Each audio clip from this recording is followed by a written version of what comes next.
Hi viewers welcome to our channel. ప్రస్తుతం మనతో పాటు senior journalist Damu Bala sir అన్నారు. వారితో మాట్లాడు. నమస్కారం సార్. నమస్తే. సార్, రేణు దేశాయ్ గారు పవన్ కళ్యాణ్ గారి తరపు నుండి ప్రచారానికి రాబోతున్నారు అన్న ఒక వార్త సోషల్ మీడియాలో వైరల్ అవుతుంది సార్. అంటే ఈ వార్తకు బేస్ ఎక్కడి నుంచి వచ్చిందంటే ఆమె తన సోషల్ మీడియాలో ఒక పోస్ట్ పెట్టిందంట.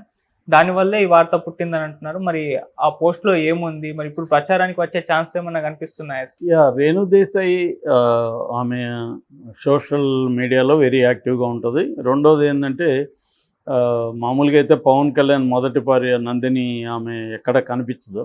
కానీ రేణు దేశాయ్ ఏంటంటే చాలా యాక్టివ్గా ఉంటుంది. పవన్ కళ్యాణ్ అభిమానులతో లవ్ హేట్ రిలేషన్షిప్ అంటారు కదా, అంటే ఒక్కోసారి గొడవ పడుతుంటుంది, ఏడుస్తుంటుంది, మళ్ళీ పవన్ కళ్యాణ్ ఎక్కడో మెచ్చుకుంటుంది. దాంతో మళ్ళీ పవన్ కళ్యాణ్ అభిమానులు ఆమెను ఇది చేస్తుంటారు వదినగా. ఇలాగ ఆమె మొత్తానికి యాక్టివ్గా ఉంటుంది. అట్లాగే వాళ్ళ పిల్లల గురించి కూడా ప్రతిదాన్ని పోస్టుల్లో పెడుతుంటుంది. నిజానికి మనకి ఆమె రష్యన్ అన్నా లెజనోవా పిల్లలు ఇద్దరున్నారు. వాళ్ళ గురించి ఏ డీటెయిల్స్ కానీ ఫొటోస్ కానీ ఏమి కనపడవు మనకి. కానీ రేణు దేశాయ్ పిల్లలు మాత్రం రెగ్యులర్గా ఫోటోలు కానీ వీడియోలు కానీ అన్ని రకాలుగా కనిపిస్తూ ఉంటారు. అదొక ప్రత్యేక అంశం. అలాగా రేణు దేశాయ్ లేటెస్ట్గా ఒక పోస్ట్ పెట్టింది. అందులో ఆమె కొత్తగా ట్యాటూ వేసుకుంది. ఆ ట్యాటూలో ఏముందంటే మౌనం పరమశీలం అని ఉంది. ట్యాటూలో ఇంగ్లీష్లో ఉంది మౌనం పరమశీలం అని. అయితే ఈ టెక్స్ట్ కంటే కూడా పక్కన ఒక కమలం పువ్వు వేసింది.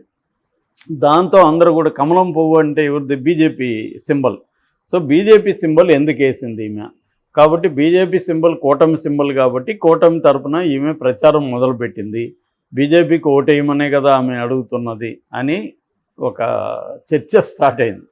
నిజానికి అంటే నేను చాలాసార్లు చెప్పాను, సినిమా వాళ్ళు కానీ కొంతమంది సెలబ్రిటీలు కానీ సోషల్ మీడియా ద్వారా ఫ్యాన్స్తో కానీ మీడియాతో కానీ ఒక హైడ్ అండ్ సీక్ గేమ్ ఆడుతుంటారు. వాళ్ళు చెప్పాలనుకుని డైరెక్ట్గా చెప్పరు, కావాలని నర్మగర్భంగా చెప్తారు. ఎందుకు చెప్తారంటే దీని చుట్టూ డిస్కషన్ జరగని అనేది వాళ్ళ అభిప్రాయం. డైరెక్ట్గా చెప్పేస్తే ఎక్కువసార్లు డిస్కషన్ జరగదు. కాబట్టి నర్మగర్భంగా చెప్పితే టంగ్ ఇన్ చిక్ అంటారు, అలాగే చెప్తే దాని మీద చర్చ రకరకాలుగా జరుగుతుంటుంది. వాళ్ళు సైలెంట్గా చూస్తుంటారు. వాళ్ళకి కావాల్సింది పబ్లిసిటీ. అలాగే రేణు దేశాయ్ కూడా చాలాసార్లు ఇదే చేస్తుంటుంది. ఏదో క్లియర్గా తన ఏమనుకుంటుందని చెప్పక నర్మగర్భంగా పోస్టులు పెడుతుంది. దీని చుట్టూ చర్చ నడిచి ఆమె లైవ్లో ఉంటుంది. మేబీ ఆమె మళ్ళీ సినిమాల్లోకి రావాలనుకోవడం, లేదా తన కొడుకుని సినిమాల్లోకి తీసుకురావాలనుకోవడం, ఇట్లాంటివేవో ఆమెకి అజెండాలో ఉన్నట్టుగా కనబడుతుంది. రెండోది ఏంటంటే జనరల్గానే కొంతమందికి సైకలాజికల్గా కూడా వాళ్ళు సోషల్ మీడియాలో కనపడకపోతే దిగులు, డిప్రెషన్ అన్నీ వస్తాయి. సోషల్ మీడియాలో ఉండాలి, దాన్ని వాళ్ళ పోస్టులను కానీ వాళ్ళ ఫోటోలను కానీ వ్యాలిడేట్ చేయాలి జనం. చేయకపోతే కూడా వాళ్ళకి దిగులు వస్తుంది. ఎక్కువ లైక్ లేకపోయినా కామెంట్ లేకపోయినా కూడా దిగులు వస్తుంది అనమాట. అంటే they compare with others also. ఇటువంటి ఒక సోషల్ మీడియా సిండ్రోమ్ అనేది బాగా జనాల్లో ఎక్కువైపోయింది. సో అలాగే ఈమె పెట్టింది. దీంతో ఈమె ఎలక్షన్ క్యాంపెయిన్కి వస్తుంది అనేది చెప్తున్నారు. ఎందుకంటే అంతకుముందు కూడా పవన్ కళ్యాణ్ మెచ్చుకుంటూ ఆమెకు పోస్ట్ పెట్టింది. అతను నిస్వార్థపరుడు, డబ్బులు అంటే పార్టీతో ఇదంతా. దాంతో వైసీపీ సోషల్ మీడియా ఆమె మీద విరుచుకుపడ్డారు. మా అంత నిస్వార్థపరుడైతే చంద్రబాబు వైపే ఎందుకున్నాడు పార్టీ పెట్టినప్పటి నుంచి, ఇలాంటివో రకరకాల ప్రశ్నలు వాళ్ళు వేయడం మొదలుపెట్టారు. సో దాంతో ఆమె వెనక్కి వెళ్ళాల్సి వచ్చింది.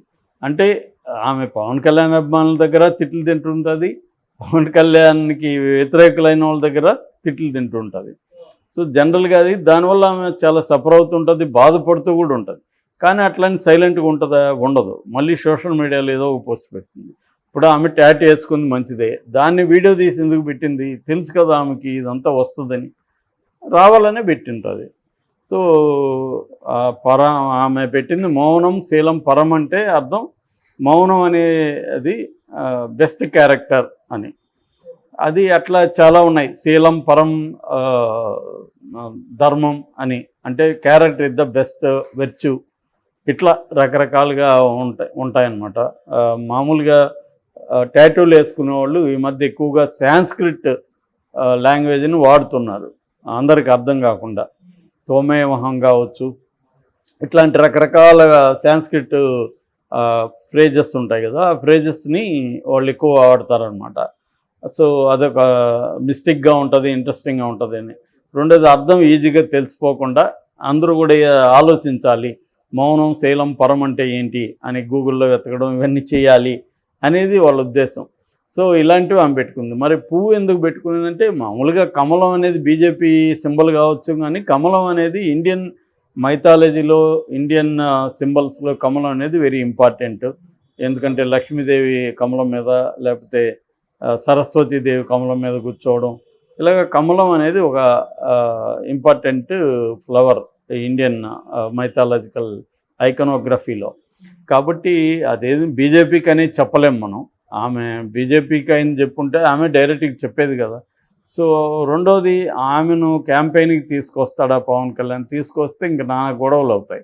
ఎందుకంటే ఈమెం మాట్లాడుతుంది కరెక్ట్గా తెలియదు. దీనివల్ల మళ్ళీ పెంట చేస్తారు అనవసరంగా.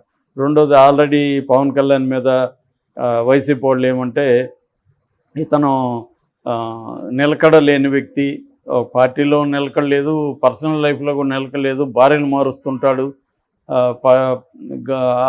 అప్సేల్గా 3 భార్యలు ఉంటే అనప్సేల్గా చాలామంది ఉన్నారు అనే నెరేటివ్ని వాళ్ళు ఆల్రెడీ తీసుకొచ్చారు.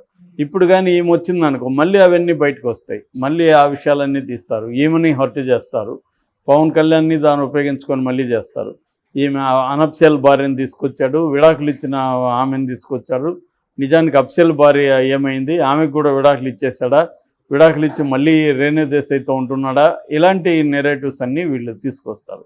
ఇది అనవసరమైన పెంట్ అవుతుంది. కాబట్టి నాకు తెలిసి పవన్ కళ్యాణ్ అయితే ఆమెను తీసుకొచ్చే అవకాశం లేదు.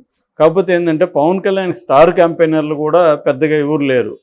జబర్దస్త్ బ్యాచ్ ఉన్నారు, వాళ్ళేమో సరిగా మాట్లాడడం రాక, ఎందుకంటే వాళ్ళంతా స్క్రిప్ట్ ఇస్తే మాట్లాడడం అలవాటు అయిపోయింటుంది. సొంతంగా మాట్లాడాలంటే అంత ఈజీ ఏం కాదు. నీకెవరో స్క్రిప్ట్ రాసి ఇవ్వాలి ప్రతి సందర్భంలో. అక్కడంటే వాళ్ళు ప్రోగ్రామ్ నిర్వాహకులు, శబ్దాలయ వాళ్ళు అనుకుంటా దాని ఓనర్స్.